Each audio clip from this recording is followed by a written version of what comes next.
সকলোকে নমস্কাৰ জনাইছোঁ মোৰ চেনেললৈ আৰু আজি এটা যথেষ্টখিনি ইম্পৰ্টেণ্ট আচলতে কথা মই ক'ব বিচাৰিছোঁ।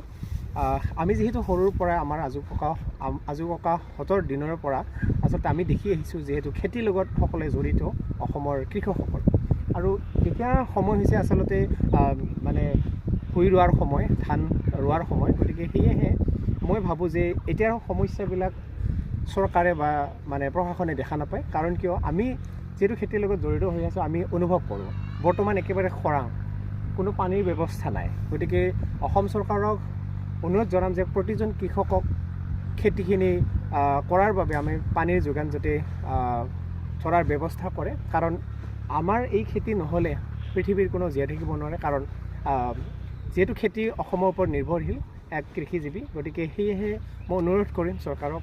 আপোনালোকে দেখিছেই, এতিয়া মই কেমেৰা পাৰ্চন দেখুৱাই দিব চেষ্টা কৰিছোঁ। অনুৰোধ জনাইছোঁ, চাওক ইয়াতে খেতিত পানীয়ে নাই আচলতে, এনেকুৱা শুকান হৈ আছে, চব শুকান।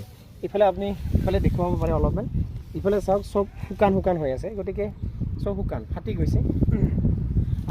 সেয়েহে মই অনুৰোধ জনাইছোঁ যে এনেধৰণৰ যদি সমস্যা কৃষকসকলে ভুগিব লগা হয় তেতিয়াহ'লে কিমান ডাঙৰ এটা সমস্যা হয়। আৰু বিশেষকৈ চৰকাৰে আঁচনিৰ কথা কৈ থাকে, আঁচনি কৰিলে একো নহয়।